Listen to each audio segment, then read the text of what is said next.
Leónidas, Sí. ¿cómo andás? Mariano Mayer. Mariano, ¿cómo andás? ¿Qué tal? Bien, ¿vos? Casualidad Bien, que te encuentro acá. Te había visto el otro día en la conferencia y no pude hablar con vos. ¿estás en la industria? Sí, tengo un fondo de Venture Capital que se llama Newtopia. Ajá. Hacemos very early stage, invertimos en toda América Latina, Sí. en agnóstico de sectores. Estamos todavía en fundraising del fondo, pero ya invirtiendo muy activos. Así que nos encantaría poder conversar con vos. A ver, Mirá, sabemos qué que bien. invertís en fondos, si te pudiera interesar. Qué bien. Así que agnóstico de proyectos, me decís, pero supongo tecnológico o no Sí, necesariamente. todos tecnológicos que tengan capacidad de escalamiento regional o global. Mirá vos. Interesa. Escúchame, quisiera que te conozca uno de mis socios, Jax, que es el que maneja. ¿Tenés un ratito? Ah, espectacular. Dale, Sí, vamos. dale.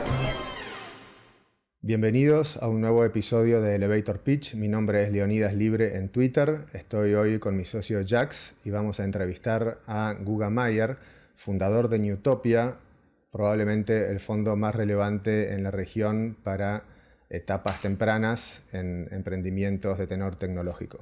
Guga, bienvenido al programa. Bueno, muchas gracias por la invitación. Placer estar acá. ¿Cómo te sentiste en el simulacro de Elevator Pitch? Bien, muy bien, muy bien. Es un lindo ejercicio. Hace muchos años habíamos hecho algo parecido en un evento para emprendedores, pero era un ascensor de un piso, así que había que ser mucho más sintético. Pero está buena la experiencia. Me divirtió el acting, además. ¿Y en la realidad te tocó alguna vez hacer uno? Elevator pitch, en ascensor propiamente dicho, no. Pero después sí, en situaciones así más de encuentro con alguien, sí, tocó y estuvo buena, la experiencia divertida. Pero en general, en plazos un poquito más largos, no tan de encarar a alguien, sino bueno, que se vaya dando la charla.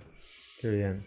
Guga, llama la atención con Newtopia, por lo menos a mí me llamó la atención, como cosa buena lo digo, hace unos días estuvimos en el Summit que organizaron en noviembre de este año 2022 y me pareció notable la cantidad de emprendedores que en su momento contaron que eran parte de la familia de Newtopia y que brevemente hablaban de su proyecto. No sabía que tenían tantos, o sea, han tenido un desarrollo importantísimo en el poco tiempo proporcionalmente que llevan activos. ¿Me querés contar acerca de ese proceso? Bueno, la verdad que sí, estamos en más de 50 proyectos en poco más de un año, así que fue un primer año intensísimo de Newtopia. Pero bueno, más allá de que fue cansador y estresante para todos los equipos, lo cierto es que lo disfrutamos porque fue un año único para América Latina. Los que estamos en esto hace mucho, bueno, como vos, hemos visto de todo y creo que este es un momento muy particular. Más allá de, si querés, esta especie de invierno que hay ahora, pero si uno se aleja un poco y ve las tendencias de fondo, creo que por primera vez el talento de América Latina terminó de soltarse, ¿no? Como que uno de los efectos positivos de la pandemia fue el que se rompieron los prejuicios sobre si era posible o no transformar, mejorar y digitalizar los distintos sectores económicos. Que antes estaban todas las dudas, ¿se podrá, no se podrá? ¿Dejarán los gobiernos? Y creo que estas pruebas pilotos forzadas que sucedieron debido a la pandemia demostraron que se podía, y eso es como que liberó a los emprendedores que han salido casi una especie de horda a buscar transformar la región con talento y tecnología.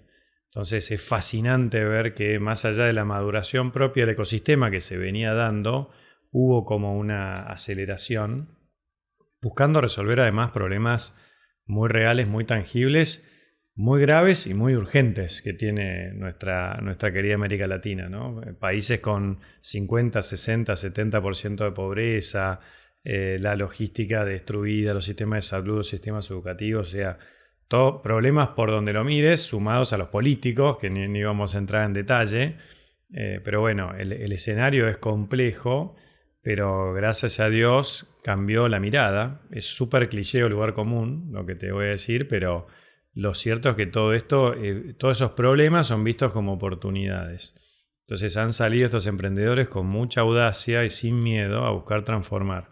Eso para mí es algo único, no sabía si alguna vez iba a llegar o no. O sea, nos hemos pasado años en cuanto foro había discutiendo, soñando, pensando, bueno, los emprendedores van a cambiar la región, en fin, pero parecía más wishful thinking eso, ¿no?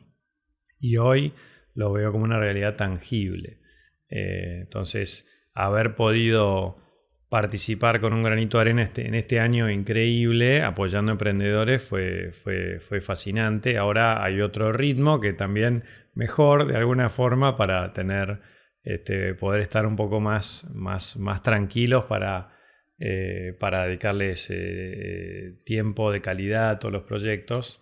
Pero bueno, estuvieron todos los fondos de la región con ese acelere, porque se vivió algo que nunca se había visto antes y fue espectacular ver como que finalmente llegó a la región, ¿no? Y eso es algo que arrancó y queda. Me parece que más allá de las subas y bajas del mercado, evaluaciones y todo, pero el movimiento de transformación profundo, eso llegó para quedarse.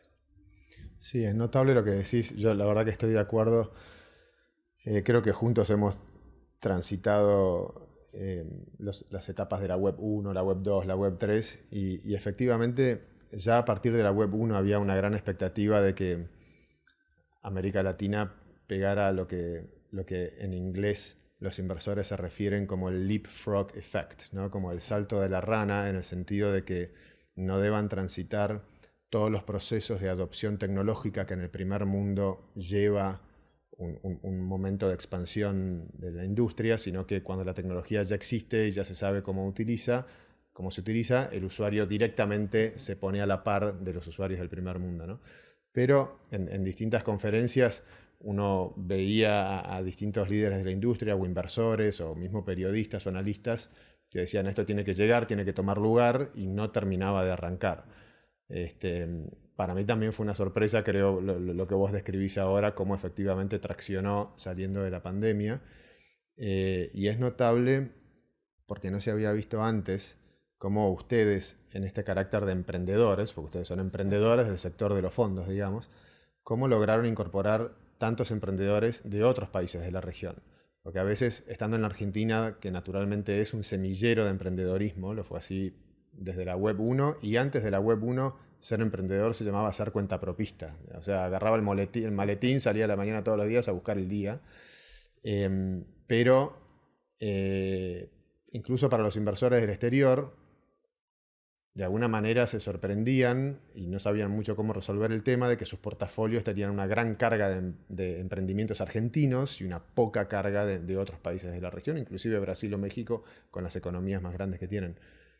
¿Cómo hicieron ustedes como emprendedores del sector de los fondos para incorporar tanto emprendedor de otros países de la región como yo vi en la conferencia que organizaron la semana pasada? Bueno, es cierto que al principio naturalmente arrancamos sobre todo con fondos de acá, no solo porque hay un talento espectacular, sino por nuestro network más cercano. Pero bueno, teníamos clarísimo el primer momento que queríamos ser un fondo regional, porque además por nuestros trabajos anteriores y nuestras experiencias sabíamos que hay talento repartido en toda la región, algunos con sus particularidades, matices culturales, pero en general América Latina es una región de mucho talento emprendedor, de mucha creatividad, y lo que vemos además es cada vez más equipos compuestos por founders o C-level mezclado, no solo de un país. Esa diversidad es riquísima. Es como que casi que los emprendedores están atendiendo antes que todo el resto de la clase dirigente que hay un valor en mirar América Latina como un conjunto, que hay una riqueza ahí. Entonces nosotros vimos eso y con la presencia que teníamos todos los socios ya de conocer los ecosistemas de Colombia, de México, etcétera, pudimos identificar e invertir y acompañar a proyectos. Y también tuvimos una grata, no sé si sorpresa, pero sí de la buena recepción que tuvo el lanzamiento de Newtopia. Se hizo un lindo trabajo de storytelling con un buen equipo, la gente de Lanzallamas, que nos ayudó con eso, que supo interpretar perfecto lo que queríamos. Y la respuesta que tuvimos en redes, etcétera, fue fascinante. O sea, emprendedores de toda la región escribiéndonos como queriendo ser parte. Y después, bueno, los inversores que se nos fueron sumando también a su vez nos traían otros proyectos. Y después, en cuanto tenés un emprendedor, ya ese emprendedor trae otro. Para nosotros la mejor referencia es la de otro emprendedor. Por eso es que en todo lo que hacemos, desde el momento que invertimos en adelante, incluso antes de invertir, medimos el famoso NPS, ¿no? O sea, cuánto recomendaría ese emprendedor a otro lo que estamos haciendo. En cada mentoría, cada taller, cada charla inspiradora, etcétera, siempre medimos y les preguntamos cuantitativamente y cualitativamente qué les pareció, qué mejorarían. Eso nos nutre y nos sirve para ir mejorando, porque de nuevo, para nosotros esa es la recomendación más potente. Cuando un emprendedor le dice a otro, mira, vení, que esto está buenísimo, sumate a esta comunidad, es una satisfacción espectacular. Y eso nos fue trayendo emprendedores. El primer emprendedor de Colombia en que invertimos nos fue trayendo otro y así con todos los países de la región, sumado por supuesto a los contactos que ya teníamos, las redes, nuestros inversores y después muchos otros fondos. La verdad es que nosotros estamos en etapa bien temprana y tenemos una lindísima relación con el resto de los fondos de la región que invierten más o menos donde estamos o que invierten después. Esos también nos iban mandando los proyectos que les llegaban, que estaban quizás un poco verdes para lo que ellos estaban buscando. Excelente. Yo voy a ir un poquito más atrás para tratar de entender. Contaste que Lanzallamas los interpretó en algún punto, interpretó para conformar este storytelling y tuvo un éxito rotundo. Yo doy fe, yo vengo de un mundo quizá distinto y gracias a vos, en definitiva, me metí con esto del Venture Capital y obviamente con la ola que nos fue inundando. Yo soy producto de la ola, yo estaba justo en la tabla cuando la ola pasó. ¿Y cuánto tiempo? Más allá de que me imagino haber sido un proceso largo en toda tu participación en el ecosistema, desde que arrancaste a nivel privado como abogado, hasta que toda la función pública que has tenido, la conformación de Newtopia, la identificación de esta tesis, este mensaje que le pusieron que conformaron con Lanzallamas, ¿cuánto tiempo tomó? ¿Cómo se conformó? Ok, bueno, a ver, la idea de armar un fondo estaba desde que terminé mi función pública. Empezamos por un lado con esta consultora de innovación abierta y corporate venturing, Marea, muy lindo, con varios de los que trabajaban conmigo en gobierno, una experiencia súper linda de, en el fondo, también participar de la transformación de las cadenas de valor, pero estaba el tema de el bichito de armar un fondo, ¿no? De hacer algo regional que tuviera impacto, que tuviera escala. Lo veía yo como un paso natural después de haber las etapas anteriores que había tenido, de trabajar como abogado, trabajar mucho con la sociedad civil, después trabajar en las políticas públicas, después la consultoría. Bueno, me parecía que tenía ganas de seguir haciendo lo mismo que hice toda mi vida, que es acompañar a emprendedores, pero desde otro lugar. Y empezó la pandemia. Entonces, en la pandemia, que había tiempo para tener conversaciones trascendentes, divagar un poco y soñar, donde además a cada uno le pegó diferente, con un grupo de los que nos habíamos quedado en Argentina, porque también es cierto que hubo un movimiento de bastantes del ecosistema emprendedor que se fueron del país, pero con muchos que nos habíamos quedado en este contexto de pandemia, donde era como un clima muy reflexivo. Empezamos a conversar sobre el país, sobre la región, sobre cómo iba a impactar esto, sobre si había algún aspecto positivo, empezábamos a ver signos de aceleración de la transformación digital, justo en un momento donde estaba empezando a acelerarse el crecimiento del ecosistema emprendedor, pero por la maduración propia que venía de muchos años. Entonces, en esos momentos nos empezamos a juntar con varios incluso algunos que hoy están y otros que por ahí no están tanto, pero forman parte de ese momento donde nació Newtopia, de decir hagamos algo. En ese momento me acuerdo que Mark Andreessen, que bueno, son los de Andreessen Horowitz, que es un fondo de los más destacados e interesantes, sobre todo porque son thought leaders, ¿no? Les gusta escribir, plantear, discutir. Uno puede estar de acuerdo o no, pero cada cosa que dicen por lo menos te hace mover la croqueta. Y Andreessen escribió un posteo que llamaba It's Time to Build. Y él tenía como una mirada optimista de decir hay que aprovechar este momento. Es el momento de construir por el empujón que va a tener la transformación digital. Y eso fue el llamado que sentimos de alguna manera. Si tenemos que hacer algo, aprovechar esto para hacer algo por Argentina y hacer algo por América Latina, porque es una oportunidad única. Entonces empezamos ahí a conversar, una conversación que llevó varios meses, porque empezamos a juntarnos personas que veníamos, o sea, distintos momentos de nuestra vida, pero todos confluyendo en un momento con ganas de hacer y sobre todo viendo que había como un match, si querés, entre lo que nos gustaba hacer y lo que habíamos hecho toda la vida, que es ayudar a emprendedores que recién están arrancando, y lo que notábamos que quizás más hacía falta en el mercado. O sea, veíamos que este crecimiento a la inversión de Venture Capital estaba concentrándose sobre todo en etapas un poco más avanzadas, tanto sea por fondos locales como los que estaban empezando a venir a la región, y que quizás hacía falta alguien que trabaje más en el semillero, que era justo lo que nos divertía hacer.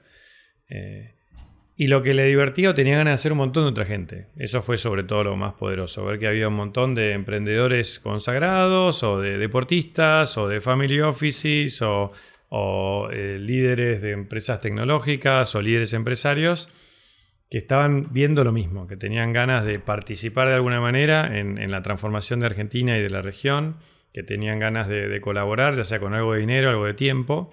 Entonces vimos la oportunidad de empezar una comunidad, de organizarla, buscando lograr más escala, más impacto. Entonces ese proceso de varios meses fue decantando en Newtopia, en socios, en inversores, hasta que al final decidimos arrancar, ¿no? Y del dicho al hecho, o sea, del plan a la ejecución, si bien va un año de vida, ¿qué aprendizajes puedes tomar? Hubieron distintos miniciclos incluso entre que arrancaron y el día de hoy. Sí. Bueno, sí, desde ya que todo el ejercicio de definir una tesis de inversión, definir el equipo, los socios, los roles de cada uno, entender que, sobre todo porque nosotros nos habíamos planteado hacer algo grande e invertir en muchos proyectos. Que esa es una decisión. Cuando vos haces very early stage o etapa muy temprana, como hacemos nosotros, en general elegís a varios proyectos.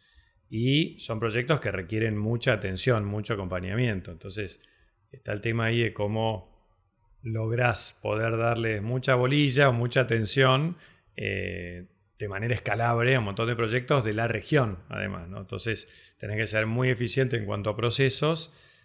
Tenés que aprovechar la tecnología todo lo que puedas, pero no te alcanza. Necesitas generar una comunidad de pares, o sea, el peer-to-peer, el acompañamiento entre los emprendedores tiene que ser muy potente. Necesitas sumar a tus inversores o advisors que también tengan ganas de colaborar, y sobre todo te tiene que apasionar la compañía de emprendedores, te tiene que gustar el barro, ¿no? Ahí fue, por ejemplo, donde lo sumamos. Que estaba también de vuelta otro que en su momento de la vida, Diego Noriega, que para mí es de los tipos que más sabe de esto en la región.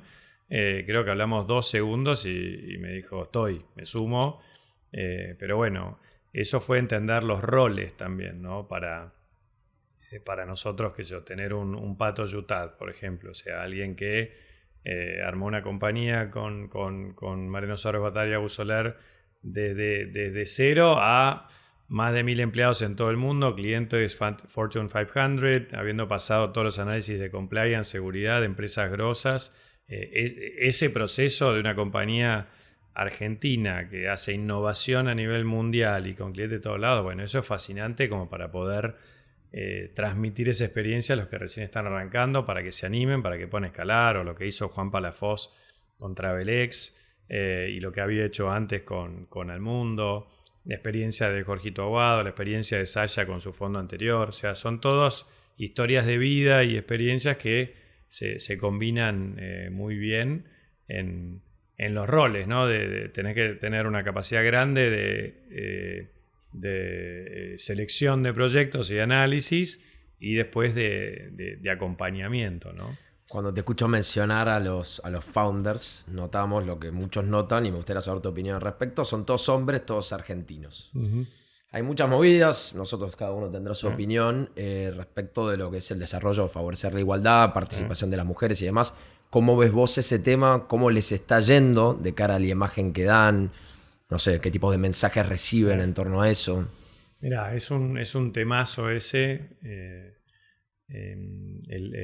Esta semana voy a participar en la presentación del reporte de género que hace ARCAP y WeInvest.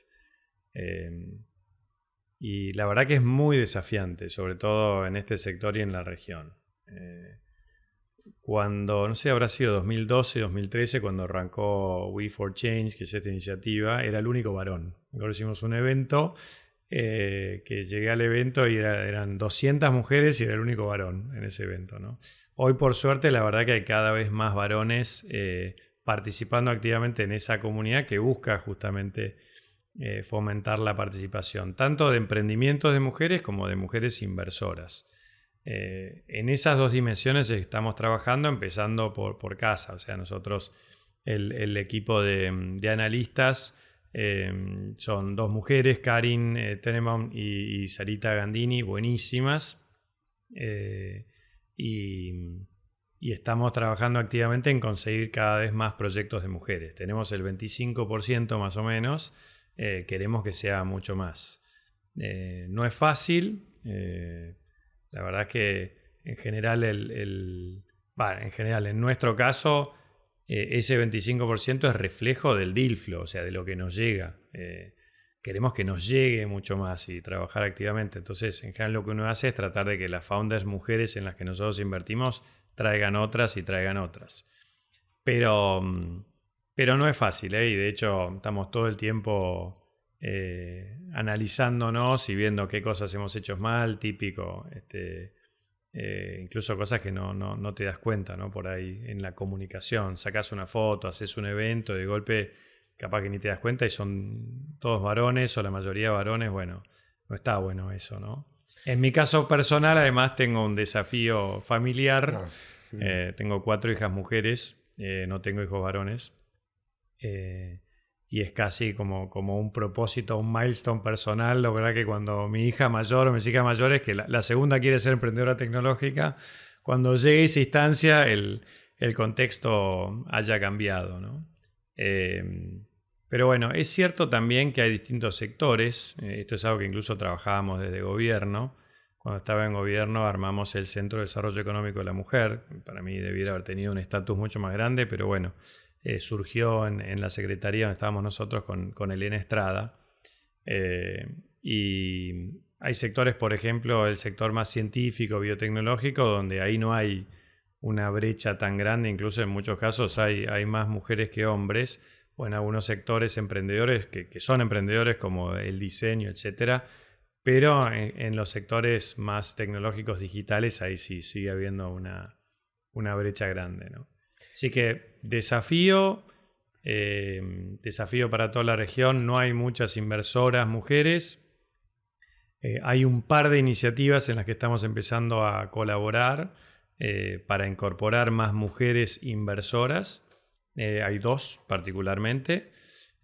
Y después queremos que de nuestro portafolio crezca ese número de 25%, que crezca, y ahí nos están ayudando bastante las mujeres en las que ya hemos invertido, ¿no? Como Consu y Denise de Formí, Carolina Bañales de Uruguay, Ivonne de Perú en AIMO, y algunas otras, ¿no? Ojo, no tienen que ser proyectos todos de mujeres, digamos. El tema es que haya más presencia de founders mujeres y no solo en el C-level, ¿no? Y cuando evalúas un proyecto, el componente, el hecho de que haya mujeres en el founding team y demás, quizás crees que puede llegar a correr del eje de evaluación pura del proyecto, el éxito del proyecto, algo que puede ser considerado soft como la presencia de mujeres. Digo, ¿tenés alguna repercusión de parte de inversores? Y si querés después entramos un poquito al perfil de los inversores y qué es lo que compran ellos cuando invierten en Neutopia, qué es lo que esperan, pero me pregunto un poco cómo funciona esa dinámica. Mira, ahí no me gusta decir cosas que no son. O sea, como métrica interna de análisis, sí la tenemos. O sea, nosotros, además de analizar las típicas cosas que son en nuestro análisis, miramos si están buscando resolver un problema grande, regional, global, miramos el equipo y miramos el competitive landscape, el entorno competitivo. Después de hacer ese análisis siempre nos preguntamos un par de cosas más, ¿no? Lo primero es el propósito, o sea, ¿este proyecto le cambia al mundo que exista o no le cambia nada que exista? Si no le cambia nada, no le va a mejorar la vida a la gente, no va a colaborar en la transformación de América Latina, no invertimos. Porque además no nos mueve a involucrarnos y nosotros nos involucramos en los proyectos. Todavía eso no lo tenemos con métricas de impacto, ESG o algunas otras metodologías. Estamos incorporando un oficial de ESG que nos está empezando a desarrollar las métricas para poder tener accountability de eso y poder ayudar a los startups de nuestro portafolio a que lo hagan y lo incorporen. Pero hoy no lo tenemos, hoy lo estamos empezando a trabajar. Por eso no decimos que somos un fondo de impacto, porque a mí me gusta, soy muy respetuoso de los que ya lo son. Nosotros todavía no, estamos en camino a hacerlo. Y lo mismo con diversidad. Todavía no lo tenemos. Sí son preguntas que nos hacemos en el comité de inversiones. No tenemos métricas de calificación diferente todavía. Sí lo buscamos. Yo me siento que todavía nos falta un montón y estamos como en falta. En falta por lo que nos gustaría, ¿no? O sea, la verdad es que hoy el porcentaje de startups de mujeres que hemos invertido es lo mismo que nos llega. Pero estamos tratando de que nos llegue mucho más en eso. Métricas hoy no tenemos. Estamos justamente de la misma manera que estamos haciendo con ESG, empezando a incorporar el tema diversidad.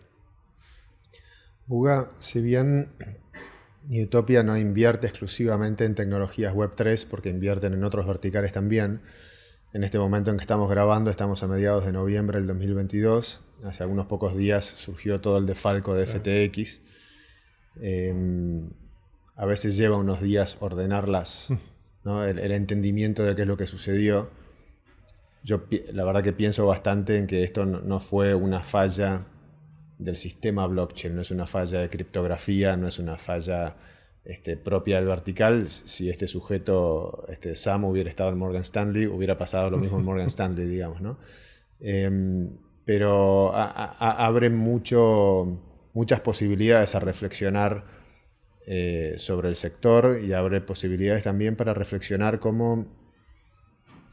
qué cosas en los startups Web3 y en los emprendedores Web3 se toleraron en el modo en que operaban su negocio estando expuestos a riesgos como estos, y que de cara al futuro, desde la posición de un fondo o de un inversor, quizás sean cosas que ya no se deban tolerar tanto o deban tener una mirada de un escrutinio real, ¿no? Digo porque concretamente acá en Buenos Aires, y seguramente pasará en otros países, en otras ciudades de la región, hay algunos proyectos Web3 que recibieron su capitalización en USDT, en una wallet administrada en general exclusivamente por el fundador, y que le ha quedado ese capital de trabajo capturado adentro de FTX, estando en una situación de mucha tensión hoy en día esos proyectos, porque dentro de 15 días hay que pagar sueldos y ese capital no está disponible, ¿no?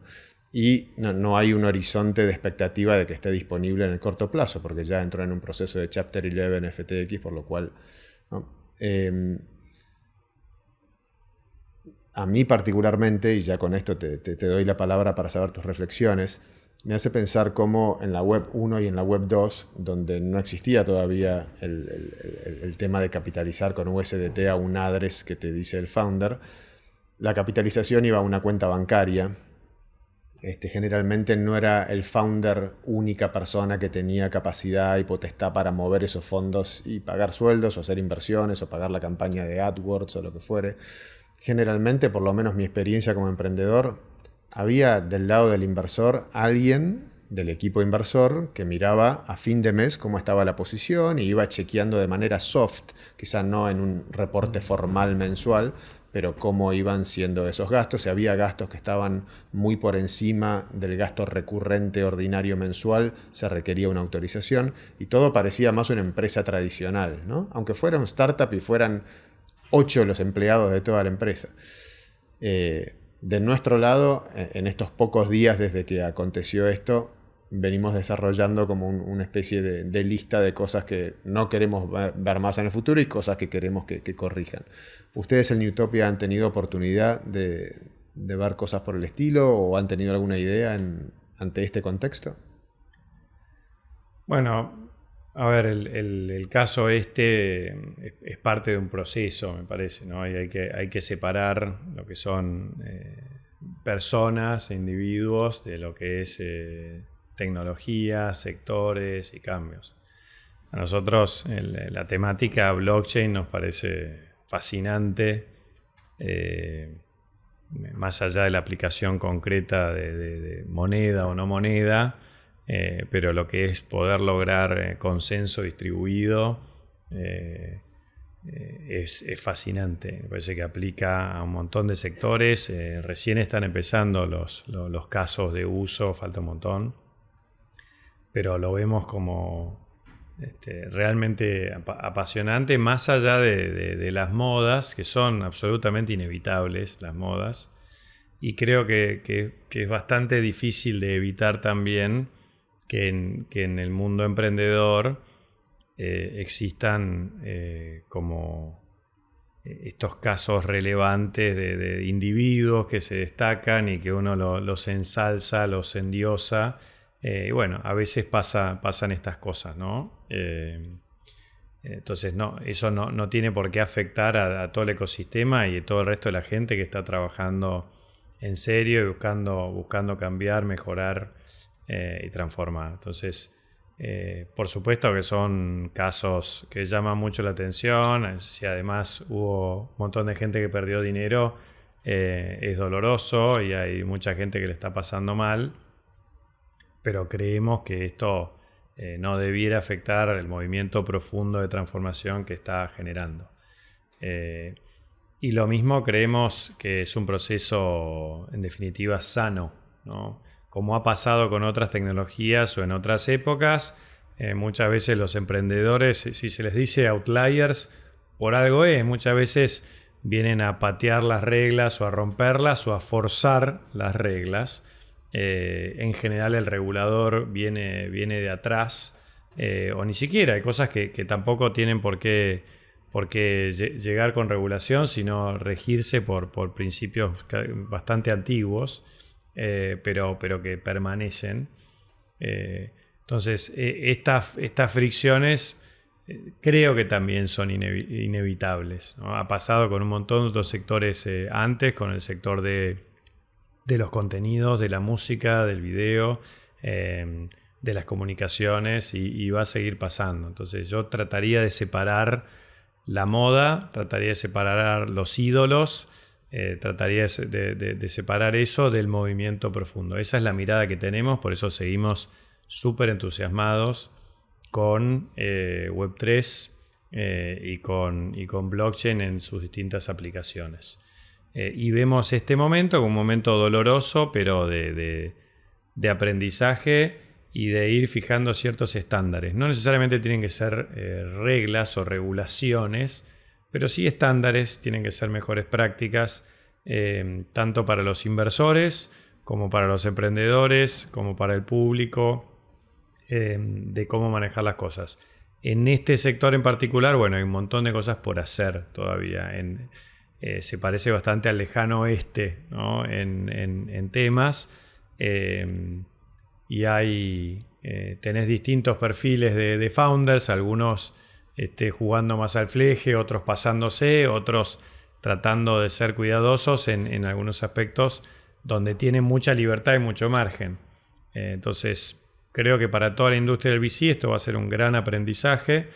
Pensá que en este escándalo particular hay involucrados fondos del más alto calibre mundial. Entonces, creo que todos los fondos van a incorporar mejores prácticas tanto de due diligence como de seguimiento de esos proyectos, ¿no?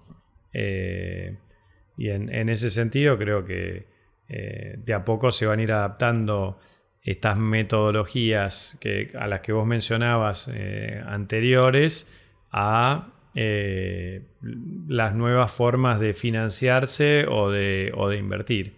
En el caso particular de Argentina, bueno, es súper utilizado además porque la adopción que hay de cripto acá es impresionante. Pero como te decía antes, en muchos de estos casos, por más que no haya regulaciones específicas, sí hay principios generales del derecho que vienen casi del derecho romano y que siguen tan vigentes como nunca a la hora de manejarse. Pero creo que todavía falta un montón y que incluso, bueno, parte de lo que estuvimos conversando con muchos otros fondos en estos días, hay bastantes mejores prácticas y estándares que estaría bueno ir consensuando entre los fondos, ¿no? Ahí es lindo el trabajo que se está empezando a hacer desde las asociaciones de Venture Capital, ARCAP en Argentina y LAPCA a nivel Latinoamérica. En particular esto, además, creo que fue un llamado de atención grande, ¿no? Más allá de, por supuesto, hay fraudes, otras cuestiones que exceden a cualquier control que pueda tener un fondo de Venture Capital. Pero bueno, creo que hay que ir adaptándose también a las nuevas realidades de los emprendedores. Está buenísimo lo que decís, porque con el tema de FTX no es que le faltó regulación. De hecho, estaba absolutamente regulada incluso la entidad que hizo esos movimientos fraudulentos. De hecho, Sam venía reuniéndose con Gary Gensler en la Securities and Exchange Commission proponiendo guidelines de regulación, con la idea de empujar una regulación federal en los Estados Unidos que enmarcara la actividad de exchanges y sobre todo de productos derivados, que siempre fue el mambo que Sam tenía de querer hacer el derivado del derivado del derivado, y bueno, ahora vemos los efectos de querer hacer eso, ¿no? Pero esto que vos mencionás, de que hay actividades fraudulentas para las cuales no hay regulación que sirva, o sea, recordemos que antes de que exista el sector de cripto, Enron tuvo un problema por fraude a pesar de estar regulado. Lehman no hizo fraude, tenía toda la regulación que había y tuvo algún tipo de, digamos, de bypass por fuera de la regulación para crear productos con exceso de leverage que luego trajeron lo que trajeron. Entonces, cuando hay una intención fraudulenta, más allá de que haya un marco regulatorio, o sea, Madoff también estaba regulado, pero si haces una actividad fraudulenta, de poco importa, ¿no? Entonces, esto yo lo traigo porque en los últimos días en Twitter hay una conversación entre los que dicen hace falta más regulación para que estas cosas no sucedan, y hay otras voces que dicen por más regulación que tenga, si hay una persona que quiere hacer un fraude y hacer un misrepresentation de una situación, la va a poder hacer, y para eso es que Satoshi inventó lo que inventó, porque, ¿no? De acuerdo, si vos tenés tus activos controlados por tu propio private key y vos no tenés que confiar sino verificar, toda la posibilidad de fraude que puede suceder por más marco regulatorio que haya, si vos utilizas las herramientas como deben ser, tenés un nivel de seguridad mayor.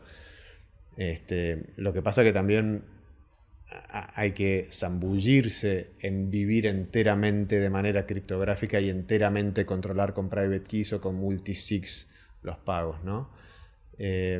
Nosotros es algo que nos gustaría ver en el vertical Web3 de empresas que miramos, CEOs y fundadores que se animen a hacerlo esto con los nuevos protocolos de seguridad de multisig o similares.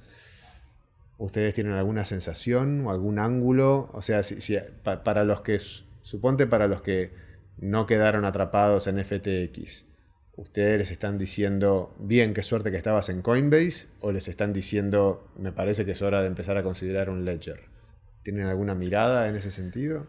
No me animaría a darles un consejo así tan directo, porque entendemos que es un proceso. Sí, por supuesto, cuando uno ve los que de alguna manera vieron lo que se venía o que tomaron sus precauciones, te da cierta satisfacción de verlos dando pasos firmes, ¿no? Pero sí, creo, reafirma un poco lo que siempre charlamos con ellos. Es decir, bueno, ojo que el negocio o los proyectos lo voy a hipersimplificar, pero algo que charlamos siempre, incluso excediendo el mundo cripto, el mundo fintech, de prestar dinero, es complejo. Digamos. Más allá está el componente tecnológico, por supuesto, pero hay que entender muy bien el negocio de fondo. Entonces, cuando vos estás en el negocio de la intermediación financiera o de prestar dinero, esas cosas, bueno, tenés que entenderlo bien, no es todo tecnología. Dónde está el spread, dónde no lo está, cómo manejar los riesgos. Eso es una temática que en general o en muchos proyectos fintech uno no lo ve tan presente. Pero creo que es una de las temáticas donde más hay que ponerle cabeza ahora y que esto va a ser un llamado de atención a todos. Y que en ese sentido creo que también hay bastante aprendizaje. Ahí hemos charlado estos días con muchos C-level que han tenido su experiencia en el mundo de la banca más tradicional, que están con ganas de acercarse y decimos, bueno, mira, tenés un expertise muy importante ahí, más allá de que sea CIFA, etcétera, pero la cabeza de cómo manejar los riesgos la tienen. Entonces ahí es donde vemos que pueden aportarle mucho a los emprendedores tecnológicos que quizás en muchos casos le ponen como foco sobre todo a la tecnología, a adquirir usuarios y a mejorar la experiencia de usuarios, pero no hay que descuidar el negocio de fondo y el negocio financiero, el manejo de riesgos, más o menos fácil, más o menos tecnológico, CIFA y DeFi, pero la temática de manejo de riesgos es clave que la vayan incorporando, ¿no? Total. Hay un tema que de fondo siempre nos preocupa un poco para los proyectos Web3 que tocan el sistema financiero, o sea, sobre todo los proyectos que tienen algún ángulo híbrido, ¿no? O sea, que manejan cripto y que manejan fiat también, que es la letra del acuerdo con el fondo que se hizo en fin del 2020 o principio del 2021, no recuerdo ahora.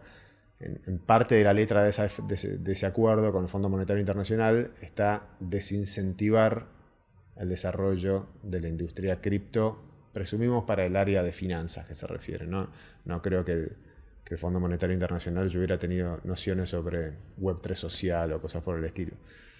Y esto nos preocupa porque recordarás hace algunos meses Banco de Galicia hizo un experimento que nosotros veíamos con muy buenos ojos de permitir a través de la empresa Lirium comprar un sintético de Bitcoin. Yo lo llamo sintético porque no estaba el Bitcoin puntualmente ahí y el cliente final no tenía la private key, si bien el Bitcoin estaba correctamente encajado en Lirium. Pero hizo ese experimento que duró creo que 48 horas, ¿no? De conversaciones que hemos tenido nosotros con gente del equipo de Galicia, nos decían, mira, pareciera como que el ánimo político no apoya más porque no hay ningún tecnicismo sobre el cual nosotros veamos con claridad que hicimos algo incorrecto. ¿Vos tenés alguna sensación sobre esto? O sea, ¿cómo va a ser la relación entre Web3 con el regulador? Si hay algo de fondo que va a ser infranqueable o si hay voluntad de diálogo, o vos que has estado también del lado del gobierno. Te pregunto más por un feeling y una intuición que por datos concretos que nadie los tiene, ¿no? Yo lo veo como imparable. Como ha pasado de vuelta, como pasó con los contenidos, con la música, con un montón de cosas. Veo, sí, Después será una cuestión de discutir la cierta regulación en algún caso, la letra fina.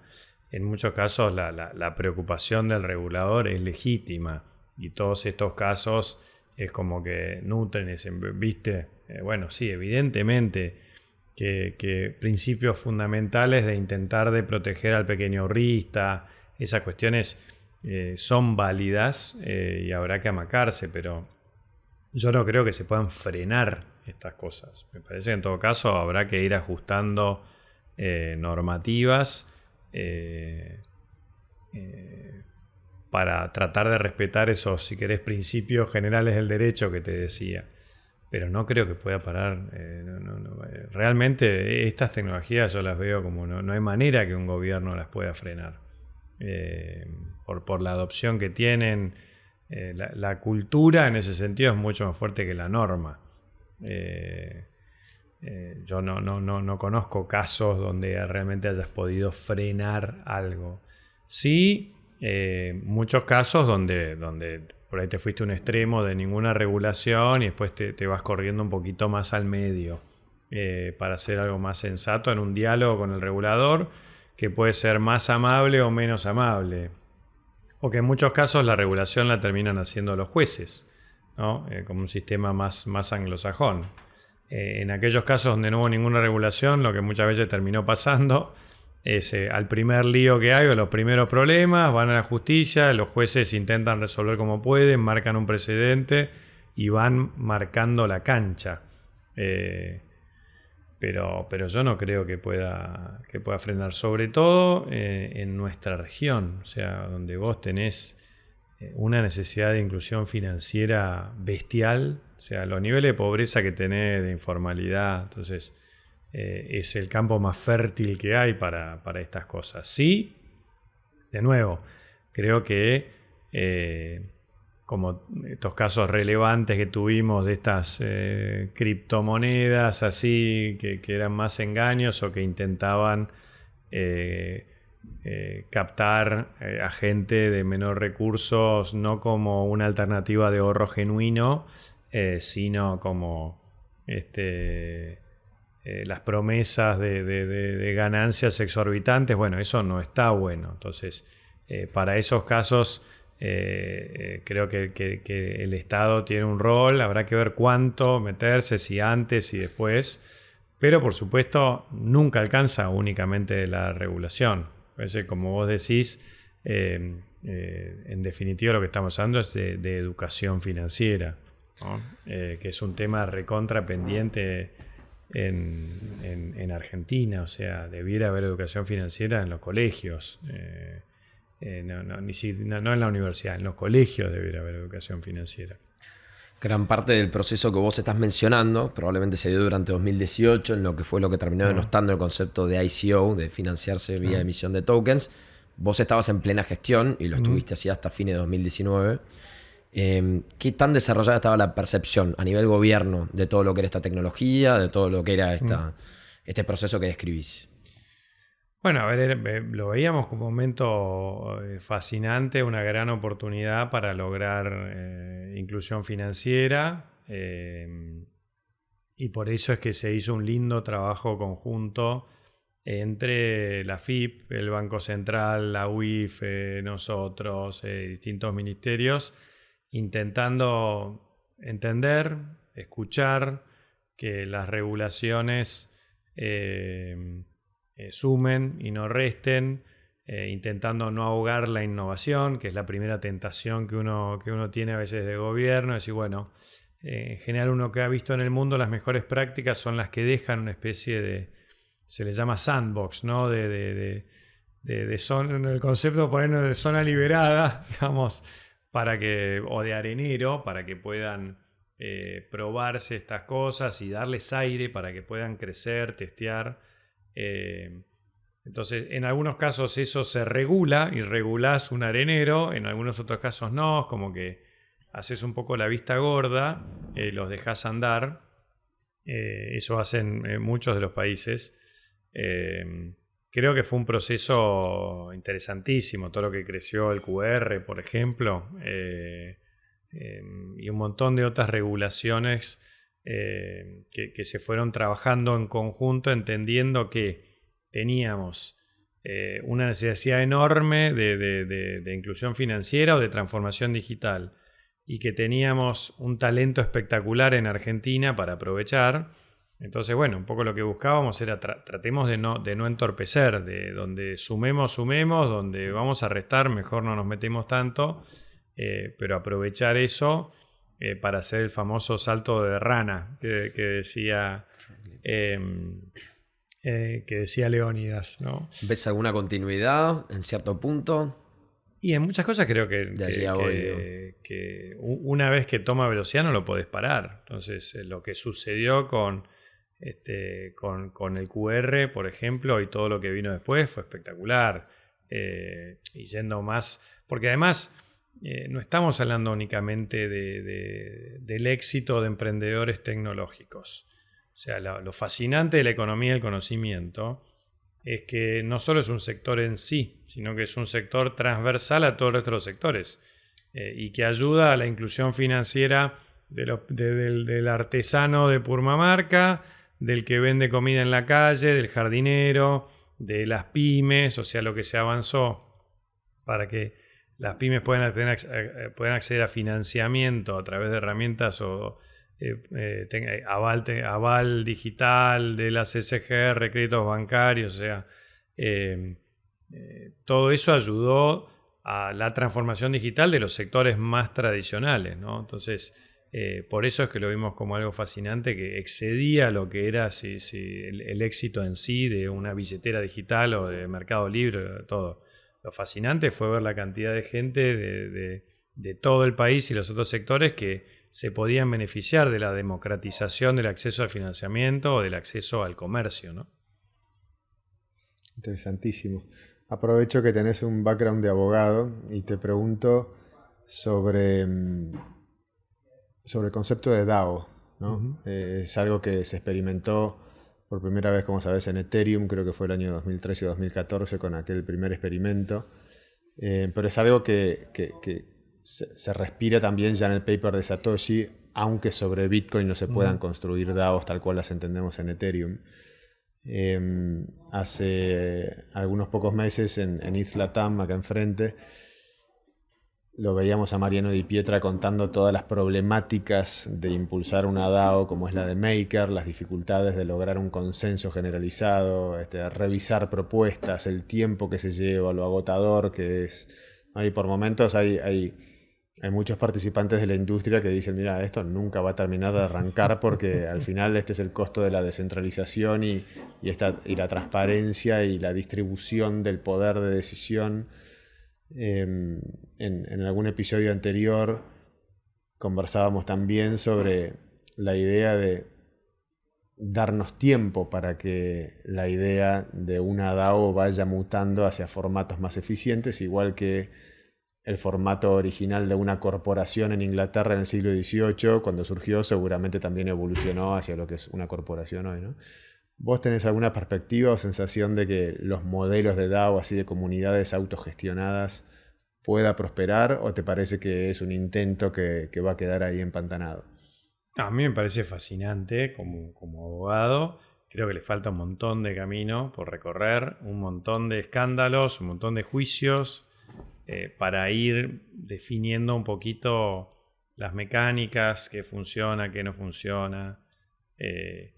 Y creo que ahí en muchas cosas no es muy distinto del derecho societario, ¿no? Que en muchos casos puede parecer viejo, pero no, digamos, tiene desde las corporaciones iniciales en Inglaterra o de las conquistas, ha ido evolucionando, pero hay muchos conceptos que se siguen manteniendo.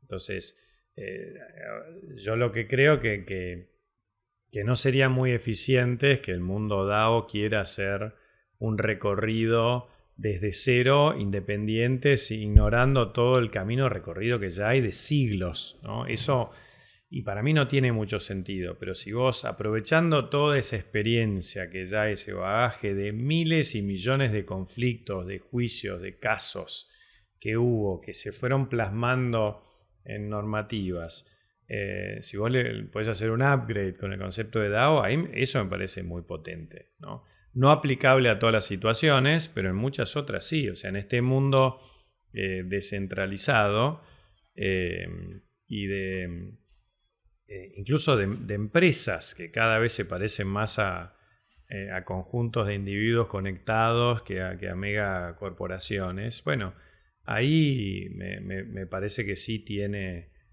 muchas posibilidades de aplicarse. De vuelta, vuelvo a lo del consenso distribuido, o sea, situaciones, comunidades, etcétera, que solo eran viables con quienes vos podías generar una relación de confianza. Si vos podés escalar la confianza, bueno, ahí sí hay cosas nuevas para trabajar.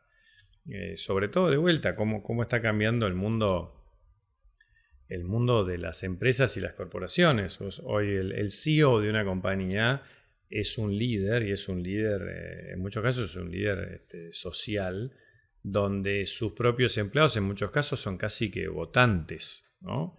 Vos tenés una militancia dentro de las empresas y hay causas y te están mirando todo el tiempo a ver qué decís, qué no decís, qué opinás y muchas decisiones que tomás. Entonces, tener estos mecanismos también como para poder buscar y lograr consensos para ciertas iniciativas y que sea practicable, que sea práctico, que sea fácil, que sea ágil en cierta medida comparado con lo otro, que sería hacerlo de manera analógica, que es imposible. Creo que ahí le veo, sí, aplicación, ¿no? Porque de vuelta, creo que a veces nos quedamos con el concepto de descentralización únicamente aplicado a las finanzas. Y yo lo veo como mucho más potente, o sea, incluso hasta político, ¿no? Con vos lo hemos charlado alguna vez, pero cuando, bueno, te acordarás de esa época, pero cuando empezó el comercio electrónico, etcétera, hace 20 años, el claim o la aspiración o lo que uno decía era, bueno, vamos a desintermediar totalmente, vamos a matar a los intermediarios o a eliminarlos.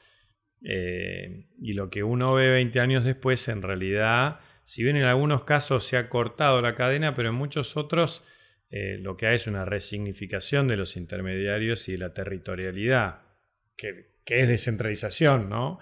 Entonces, eso es lo que a vos te permite lograr comercio de cercanía o intermediarios que agregan valor, pero con una eficiencia tal que les da una tecnología que los hace parte de una red.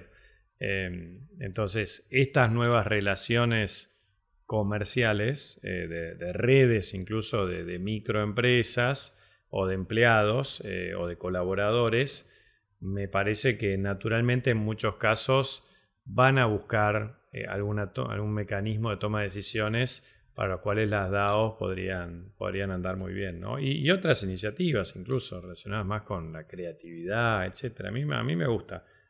Yo le daría tiempo, pero de nuevo, recomendaría prestarle mucha atención a toda la experiencia que ya hay y no querer inventar todo de cero, ¿no? Como ¿te acordás? No sé si te acordás de Lelutier, cuando hablaba de esas orugas gigantes, esas cabañas. Dice, en mi vida he visto algo más parecido a un tren. Bueno, y bueno, la verdad que hay todo un aprendizaje del mundo societario que perfectamente aplica a esto, ¿no? Está buenísimo lo que decís, porque en algún punto el derecho y las leyes con las cuales elegimos y votamos convivir y coordinarnos socialmente, en cada cultura no es más en algún punto que la exudación de esa raíz cultural. O sea, es la expresión de un sentir acerca de lo que está bien, de lo que está mal, de cómo queremos castigar un accionar que consideramos incorrecto. Por eso el derecho también cambia entre jurisdicciones, porque las naciones que habitan en esas jurisdicciones sienten de manera distinta acerca de cómo quieren organizarse y coordinarse. Pero eso lleva, sí, por supuesto, cientos de años, muta dinámicamente, pero es una base sociológica importantísima acerca de cómo un grupo humano quiere relacionarse entre sí. No tiene ningún sentido pensar que el uso de la criptografía debería dar por tierra con todo eso y con ese sentir y esa voluntad de coordinar y de organizarse mutuamente, ¿no? Total. Y si además la tecnología te permite incorporar e incluir al sistema y a la toma de decisiones, en la información, a un montón de gente que hoy está fuera, por ser analógico y no tener acceso, bueno, ahí entonces mejora la democracia, mejora la toma de decisiones. Hoy la verdad es que hay un montón de gente que no puede, digamos, por más que teóricamente tenga el acceso, no lo tiene. Digamos. Y muchas de estas tecnologías, a medida que avanza la digitalización, sí te permiten eso y tener una identidad, historial crediticio. Entonces, por eso es que digo que más allá del hype, más allá de los escándalos y más allá de las modas y el invierno, del verano, digamos, hay algo muy profundo que está sucediendo en el mundo, pero particularmente en América Latina, donde la necesidad es grande y donde la tecnología puede hacer un cambio significativo, ¿no? Y en momentos además donde la pandemia mostró o evidenció las limitaciones que tiene el sector público, tienen los gobiernos para muchas de estas temáticas y de esta agenda. Es como que a veces uno idealizaba qué es lo que puede hacer el Estado, ¿no? Y acá quedó demostrado que muchas cosas no, que en realidad el que tiene que tomar iniciativa es el sector privado. Entonces, eso es lo que también nos entusiasma, ver a un sector privado envalentonado, que toma la iniciativa, que asume posiciones de liderazgo. Por supuesto, creo y cada vez más entendiendo el rol social que tiene la empresa, el rol de liderazgo que deben tener los empresarios y la mirada de triple impacto, pero bueno, en definitiva, el sector privado al fin, ¿no? Entonces, creo que por eso es un momento muy particular de la región. Está buenísimo lo que decís. Me surge una última pregunta sobre el tema de la DAO puntualmente. Si uno fuera a pensar el concepto de DAO de manera ortodoxa, una DAO no tiene que tener una jurisdicción de incorporación, una DAO no tiene que tener un líder nominado identificable, una DAO puede estar haciendo cosas que en una jurisdicción no representan un delito, pero que en otra jurisdicción sí, pero no se puede identificar a qué jurisdicción pertenece ese accionar, porque quizás un miembro de la DAO anónimo posteó algo que en una jurisdicción es un delito, pero tampoco se puede saber en qué jurisdicción está esa persona, porque a través de una VPN buena no se sabe desde qué IP se conecta. Entonces hay una cantidad de complejidades y sobre este paño de complejidades te pregunto una sensación tuya. Si hoy a vos te trajeran a Newtopia un proyecto de DAO purista, es más, entrevistás al emprendedor por Zoom y tiene una careta y un distorsionador de voz, pero te la describe y tiene los puntos sobre las IES en el sentido del purismo de lo que tiene que tener una DAO que aspire a ser purista. ¿Qué sensación te va a dar a vos? ¿O qué recomendarías? Primero, costaría porque bueno, a ver, nosotros, más allá de que lo primero que miramos es que el proyecto esté buscando resolver algún problema grande, regional o global, después lo que miramos siempre es el equipo, ¿no? O sea, porque sí creemos que en las etapas tan iniciales en las que estamos nosotros, más allá de que si tienen algo ya avanzado está buenísimo, pero en realidad le falta un camino largo de pivotear, de equivocarse, y de hecho nosotros invertimos para que lo hagan, para que prueben y que terminen de encontrar su product market fit, como se llama. Y entonces uno analiza el equipo y dice, bueno, este equipo tiene ese combo de skills como para bancarse procesos, tensiones, fracasos, ir encontrando eso o no.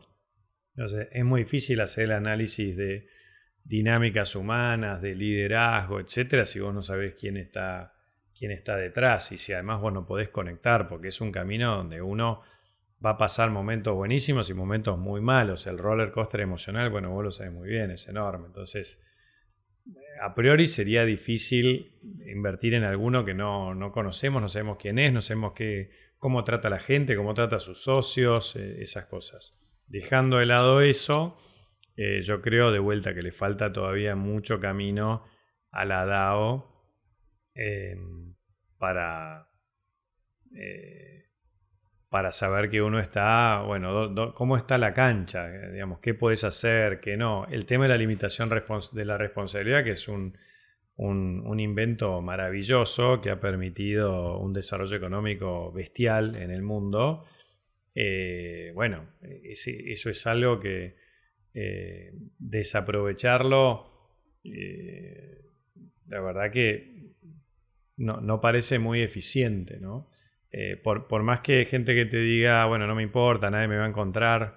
Esto es hasta que pasen los primeros casos, digamos, ¿no? En cuanto empiezan los primeros casos de alguna DAO que hace macanas, bueno, se va a analizar en los tribunales, se determinarán responsabilidades subjetivas, objetivas, se va a ir dándole un formato.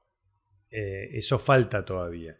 Entonces yo creo que naturalmente debiera evolucionar hacia algún tipo de limitación de responsabilidad, para lo cual tendría que tener algún marco normativo que le establezca esa limitación de responsabilidad.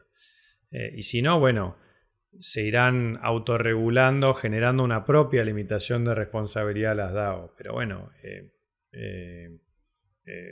siendo creativos, no sé cómo, pero habrá que pensar cómo podría ser eso. Entonces, yo intentaría, creo que lo que sería más lógico es que sea un proceso. Por eso no me disgustan para nada los proyectos que son más un mix, ¿no? Que empiezan como a testear la DAO para ciertos aspectos de los proyectos, y no la DAO más purista. De todas maneras, sí lo escucharía y le prestaría mucha atención porque me encanta, y quiero ser testigo y participar todo lo que pueda en la creación y en las definiciones de este instrumento tan interesante, porque me tira como abogado y me parece interesante. Pero creo que va a ser un proceso más un mix entre una DAO combinado con otra cosa, ¿no? Así que escucharía, pero creo que sería difícil que nosotros podamos acompañar. Pero bueno, esto es en teoría. Después habrá que ver en cada caso en particular, pero atención seguro que le prestaría. Yo según recuerdo, algunos de los proyectos del portfolio de Newtopia han esbozado en algún punto explorar el camino hacia el lado. No sé si ya están participando de ese proceso de ese acompañamiento desde su lado, Newtopia y demás. Y lo ven con entusiasmo. Sí, o sea, todo total, este análisis que estás haciendo en parte... Total, como proceso sí. Como proceso sí, pero bueno, todos lo están encarando de esa manera, ¿no? Pero no es que es de 0 a 100 en un segundo, sino que... Porque de vuelta, faltan un montón de casos. Fíjate, bueno, bien paradigmático, ¿no? De las primeras que se constituyó para comprar la Constitución americana, que salió mal, después no sabían cómo resolver, que había fracasado el proyecto. O sea, faltan un montón de casos buenos, de casos malos, para ir entendiendo bien cuándo sirve, cuándo no sirve, el aspecto impositivo que vos decís. Pero creo que es una construcción fascinante, y un tema bien interesante para los reguladores también, para poder tener un buen diálogo con el sector privado que está trabajando en estas cosas, ¿no? Total. Uga, ya llegando al final, te hago una pregunta que siempre esperamos ansiosamente quienes entrevistamos, que es pedirte que asumas, que te imagines en el futuro, dentro de algunos años, como que tu tiempo con Newtopia está cumplido porque has logrado todo lo que querías lograr desde esta plataforma que has creado. Y te encontrás a vos mismo en un lugar con mucho tiempo disponible y recursos disponibles para orientarlos a algo que esté alineado más con principios quizá que con una actividad pecuniaria, no sé. Uh-huh.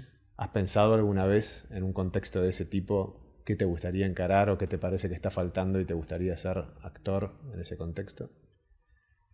Bueno, a ver, la problemática social siempre fue parte de mi vida, siempre me tiró, y así me inicié, ¿no?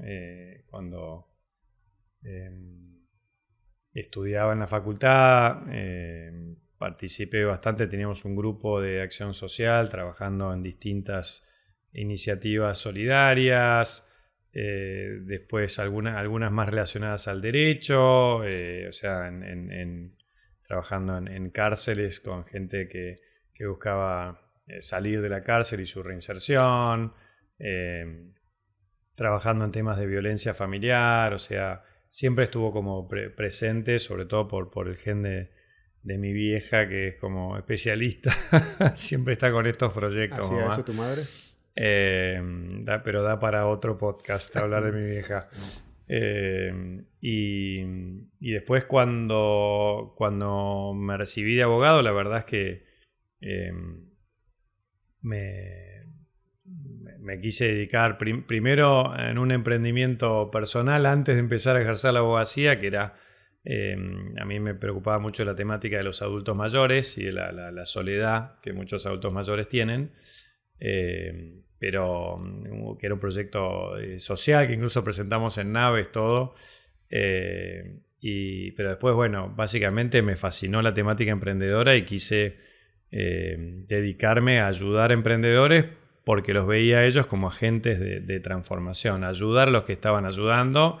Eso en algún momento evolucionó un poco más a decir, bueno, desde el sector público también podés colaborar aún más con los que están buscando transformar, y ahora lo sigo haciendo desde un fondo. Entonces, toda mi vida me he dedicado a eso, y el día de mañana, desde donde me toque, lo seguiré haciendo. Hay un montón de problemáticas que me tiran, por supuesto, la pobreza, el hábitat, la educación, la soledad, qué sé yo. A cualquiera de esas creo que me dedicaría. Pero supongo que pensando, o sea, todavía nos falta invertir en 1000 proyectos. O sea, con Newtopia queremos invertir en 1000 startups en los próximos 20 años, ¿no? Pero una vez terminada esa tarea, a mí la temática que en general más me tira es la del empleo, o sea, o del trabajo. Me parece que lo del trabajo dignifica, no puede ser más cierto. Entonces, todo lo que uno puede hacer para que una persona pueda conseguir las cosas con su propio esfuerzo y no que se las regalen, me parece que es un cambio brutal en alguien. Entonces, porque eso realmente lo ves en la cara de las personas. El que pasa de la caridad o de la asistencia social a empezar a generar sus propios ingresos, a ser un emprendedor o un empleado, es un antes y un después. Y eso tiene un impacto tremendo en esa persona, en su familia, en el ámbito. Entonces, cada persona que vos puedas transformar y ayudarlo a que gane dignidad, me parece que vale la pena el esfuerzo. En Argentina tenemos millones de personas, y en América Latina, pero millones de personas que están en esa situación, más de presos del logro filantrópico del que hablaba Octavio Paz. Entonces, si vos pudieras lograr eso, o sea, darle las herramientas para que alguien pueda trabajar, creo que eso me parece de todo lo que hay para hacer en solidaridad, lo que a mí particularmente más me tira. Extraordinario, ¿eh? Buenísimo. Bueno, Guga, muy agradecidos de que hayas venido. La verdad que me encantaron las respuestas. Gracias. Vos también, ¿no? Sí, un placer. Bueno. Gracias por la charla. Está bueno poder ir a hablar tranquilo. Bueno, qué bueno. Extenderse. Bueno, gracias a ustedes por la invitación. Gracias, Guga. Bueno, un mensaje final para nuestra audiencia acerca de que lo importante es que consideren tener su propio nodo. Esta cajita que ven aquí es un nodo de Bitcoin y corre también otras aplicaciones descentralizadas. Tiene un menú amplio y diverso acerca de distintas herramientas de descentralización, más allá de correr el nodo de Bitcoin. Y es algo que es importante que hagamos, quienes creemos en los valores de la descentralización, la privacidad, la criptografía, el código abierto. Este nodo en particular, que lo produce una empresa llamada The Bitcoin Machines, pueden encontrar su perfil en Twitter en @BitcoinMachines y en el sitio web thebitcoinmachines.com.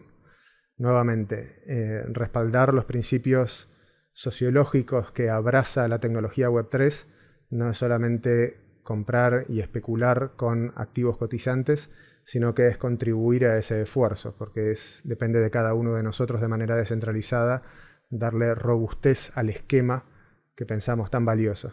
Así que por favor considérenlo, vean que no es algo complejo ni difícil, está este fantasma de que es difícil para el público en general correr y operar un nodo. No lo es, no lo es.